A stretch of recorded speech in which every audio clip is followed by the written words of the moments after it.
Mesdames et messieurs, bonjour. Alors aujourd'hui, le thème du jour porte également sur l'Afrique.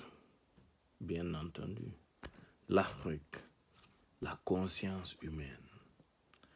L'Afrique est en situation de guerre, une guerre existentielle. Et toutes les méthodes d'inspiration internationale font injonction sans photographie mentale des moyens pour tenir l'existence. Et à cause d'elle, un mot a longtemps séjourné dans la tête de l'Afrique, sans trouver de racine.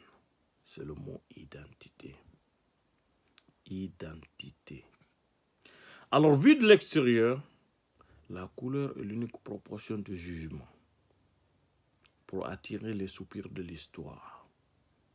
Car de nos jours, quand on dit l'Afrique, aujourd'hui, quand on dit l'Afrique, on a l'impression que c'est un continent qui a un passé mais sans peuple.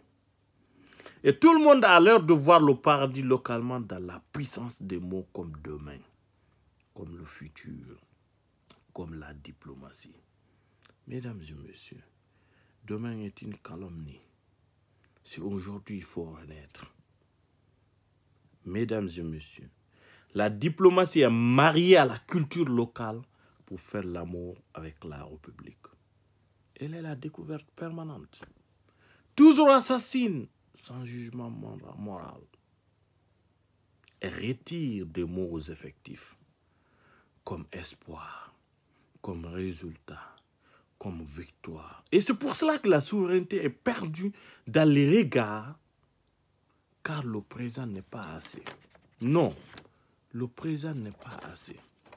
Et comme prévu, l'Afrique possède un corps brûlé par son cerveau à cause du savoir transmis. C'est ça qu'on appelle l'intelligence préjudiciable. Alors, ciel sous terre, la musique de vie. On garde Dieu en vie rien que pour la haine de l'amour. De quoi meurt-on aujourd'hui en Afrique? Si on creuse à coups de vent, avec des regards blessés, pas de la foi de vie, mais de sa chaleur, tout le continent porte un masque. Par exemple, je suis noir, vous êtes blanc, c'est une évidence. Je suis noir, vous êtes arabe, c'est clair et net. Alors je ne saurais être un contenant dans un contenu. Je vais être plus précis. Quand on dit aujourd'hui Afrique francophone, Afrique française, ça fait mal. Quand on dit Afrique lusophone, Afrique anglophone, ça fait mal. C'est comme si l'Afrique n'existait pas avant l'arrivée des colons. Je vais encore être plus précis encore. Quand un Africain dit que je suis chiite, je suis sunnite, ça fait mal. Et dangereusement, quand il dit je suis Peul, je suis Soussou, je suis Bambara, je suis Malinké, je suis Bantou, je suis Wolof, sans savoir que le mot ethnie est une maladie uniquement africaine. Ailleurs, c'est minorité. Et plus précisément, on dit minorité visible. Alors, l'OTAN est-il vivant en Afrique? J'ai dû changer d'opinion tous les jours, car tout le monde a éteint les yeux pour ne comprendre que par les oreilles, tout en faisant fi au cerveau. La deuxième couche, qui ne sera pas juste un décor de cinéma. Parce qu'en dehors du continent, tout le monde reste bloqué à la couleur comme identité. Afrique noire, continent noir. Afrique noire est une recette familiale à l'Occident.